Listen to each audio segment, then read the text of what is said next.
Hello once again from the Prim Reaper. I wanted to do a bit of a briefer topic this month, given that I obviously have many more responsibilities that I'm trying to juggle now, but it's nevertheless one that's been on my mind for some time now.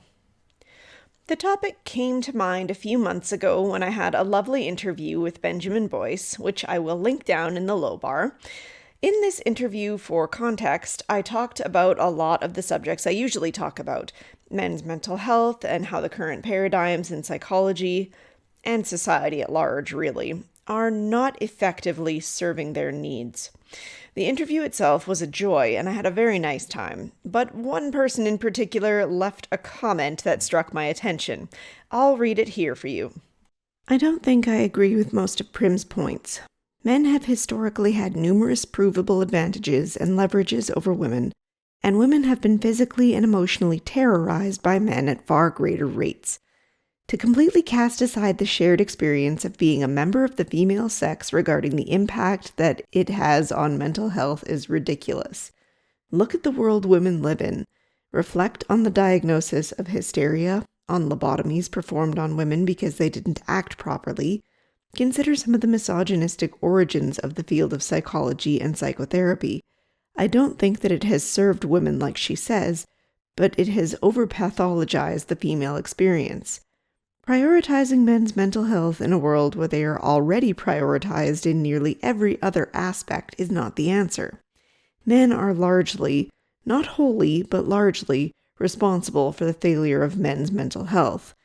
I agree that a balance should be struck, and in an ideal world, we would focus on the mental health of both sexes equally, but first things need to be equitable, and they aren't yet. Not every space is meant for men, and that doesn't require an apology. Now, there's a lot I can challenge and already have challenged in this comment. For example, the idea that women have been terrorized at greater rates by men is something that I have already covered and challenged in my own peer-reviewed research. Additionally, I have never disputed the fact that early psychology has a great number of historical embarrassments, although these are hardly limited to women. For examples, see a significant majority of Freud's body of work, or the atrocities of asylums for the mentally ill, or excessive use of shock therapies, or use of dubious medications as treatments for various maladies. And while lobotomies were indeed performed in the majority on women, they were certainly not used exclusively on women. As for hysteria, well, I'd say compared to some of these other historical failures, treatment for this one was downright humane by comparison. The point I was intending to make, you see, was not that the field of psychology is or ever has been perfect, either for men or women, but that the methodologies used now are most definitely tailored towards methods of healing typically aligned with women's preferences and sensibilities. This is not at all to say that men can't benefit from talk therapy. Obviously, I have personally experienced the contrary several times. However, men do tend to benefit from other modalities as well, such as group therapies or men's shed style of services. Moreover, you really can't deny the difference in the way the field views men and women's mental health. You have but to look at the differences in the APA guidelines for men versus for women to see how the general attitude in the field falls on both groups. Also, saying that men are prioritized in every other aspect is just laughably out of touch. Absolutely just laughable. Tell me, how much attention is paid to women's health issues versus men's health issues, despite men faring worse than women on a wide variety of health outcomes? If I try searching the resource database I access for work, how many targeted men's counseling services am I going to find as compared with women's counseling services? How many more resources are dedicated to, say, female victims of domestic abuse compared with male victims? How much more attention is breast cancer given compared with prostate cancer? How much more pomp and circumstance is dedicated to International Women's Day as compared with International Men's Day? I could go on, but I suspect it's not necessary. Men are prioritized, really, though. I'm sure there are a few men who watch my content who would love to be directed to where they can receive some top priority care. Kindly do tell. obviously barring countries in which women are actually treated like second-class citizens, but I'm sure most men aren't clamoring over themselves to move to most of those places anyway, to be fair. As for the comment about men causing their own mental health troubles, well, in order to properly critique that statement, I'd really need more of a context for what this individual actually means. But in the very general sense, this kind of statement is little more than a dismissive tactic. She's effectively saying, men's issues are not my problem. Though I somehow doubt very much that she'd take too kindly to a man, or a woman for that matter, claiming in any way that women are responsible for the failure of their own mental health. Again, whatever such a statement would actually mean in the first place. But out of this whole mess of a comment, I wanted to highlight one line in particular. In an ideal world, we would focus on the mental health of both sexes equally, but first things need to be equitable, and they aren't yet. This is a very telling statement, and I feel that it is one that is reflective of much of feminist attitudes in general. For example, whenever anyone criticizes or dismisses feminism as any sort of meaningful position to hold, you always encounter that one person who innocently blinks in a doe-eyed manner and says, "But feminism is just about seeking equality between men and women. You surely don't have a problem with equality, do you?" But then whenever you try to point out the fact that they rarely, if ever, actually focus on any areas in which men are struggling, you get responses like this original comment. Well, we have to focus on issues X through Z impacting women right now, so when we finish tying a nice little ribbon on those, then maybe we'll get around to taking a peek at issue A for men. Oh, by the way, we now feel that issue P regarding women hasn't been fully addressed in the way everyone likes, so we're just going to have to go ahead and return to that before anything else. Sorry. Or more obvious still, you get someone who says, "Well, it was men's turn to sit high on the hog before, now it's women's turn. The future is female, rah, rah, rah." I briefly touched on the issue of the problem with the feminist idea of equality in the past, and I'll link that video below for anyone who wants to go back to it. However, this problem is magnified further when we get into the subject of equity. I thought it might be fun to do a bit of a deeper dive on that idea, because people like this will often spout off things like this because it sounds nice, but they don't really think all that deeply about what such a thing would really mean. So before I mentioned about how part of the problem with seeking equality is that it looks different to everyone. This problem is only magnified even further when we get to the idea of equity, because then you start falling even further into the theory that there can be this kind of exact balance between groups of people.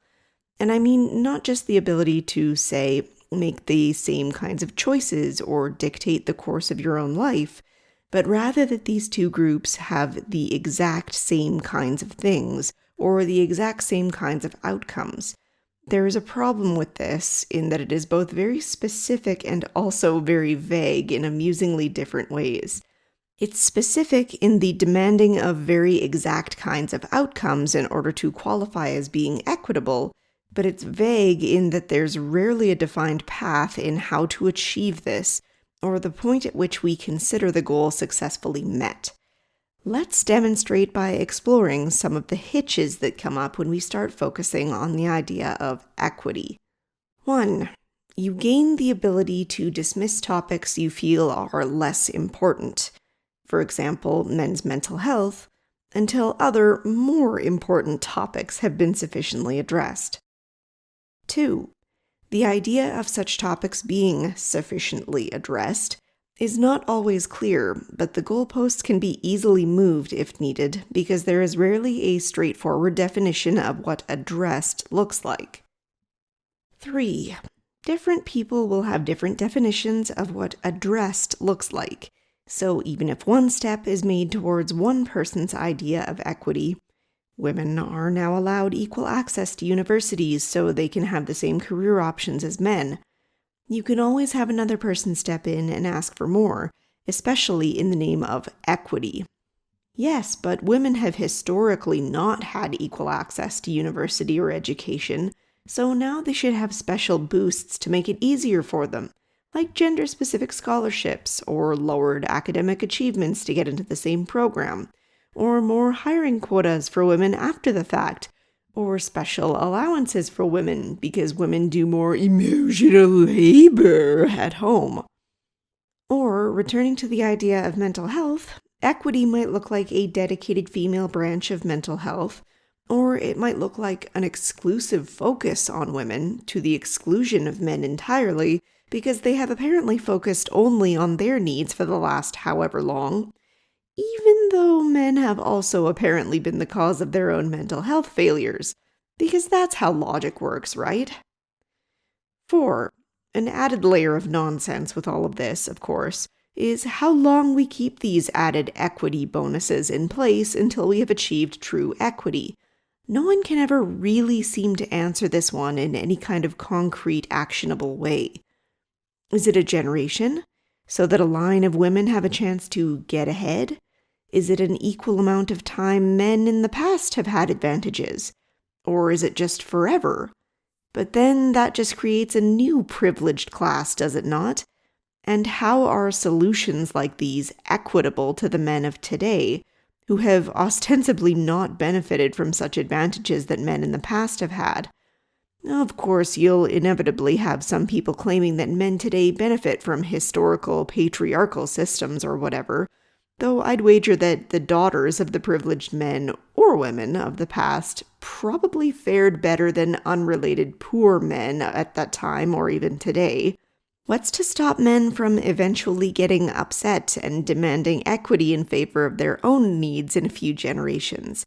By this person's logic, they would be completely justified in doing so, too. What's good for the goose is good for the gander, right? That's the problem with the equity seesaw. You have to have a very definite idea of what your balance looks like and what it takes to achieve it. Otherwise, you just get this pendulum nonsense, where you claim you're seeking some kind of reparations for past wrongs that just ends up wronging a new group. It doesn't lead to any tangible sort of equality. Ultimately, it just winds up looking like you complaining that you don't get to have special advantages and you want them because you're a child throwing a big stinky hissy fit. Really, that's the point that I'm trying to get to in this video. This bad faith idea that modern feminism is just about seeking equality with men. The reason I call it bad faith should be pretty obvious by this point, but I'll summarize. At least in the Western world, men and women are pretty darn equal in many, if not most, relevant metrics. Obviously, I'm not talking about my usual talking points like increased availability of social services and supports for women, more legal challenges in divorce and custody courts for men, etc., etc. Women are free to choose the same education and career tracks as men. Women are free to choose whether they want to engage in some sort of domestic partnership or to parent children. And despite claims of the problem of emotional labor, women are indeed free to decline to do additional household labor and, if they are so inclined, can live just as much like the absent-minded pigs they assume most men are. So when many feminists say they are just seeking equality, they're really not. They reveal themselves in the language they use, just like in the original comment I highlighted in this video. Men can only get help once women have been sufficiently compensated for all the previous wrongs they have faced in the past. It doesn't matter that men have also experienced past wrongs. The important thing is that we get our dues, our payback for our struggles. For those with this attitude, it's not about equality, it's about getting revenge. And the sad thing is, they're usually seeking revenge not for anything that they personally suffered, but for long past struggles that other women experienced. But as I've already said, this kind of attitude isn't one of seeking equality, nor is it going to achieve anything resembling equality. It's going to result in a generation, or however long we decide to keep this nonsense going, of men who can legitimately and honestly say now that they are no longer the privileged group. Again, if it ever was truly that simple, which most of you watching this video will probably agree that it wasn't. And when we have that, 1 or 2 or even 3 generations down the line, will we have equality? No, we will not.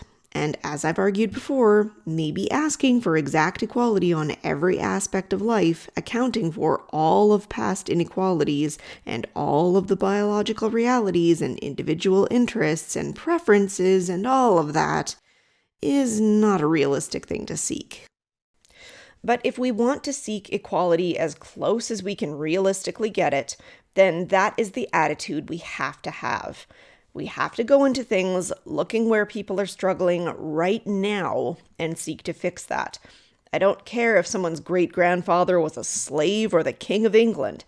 If we want to fix inequalities as we see them now, we have to act in the realm of the now, with the goal of closing quality of life gaps because we want a better life for everyone, no matter their background or immutable characteristics. Because if you claim to be building equality with an instruction manual labeled revenge, don't be surprised when the system you build eventually comes to seek vengeance against you in return.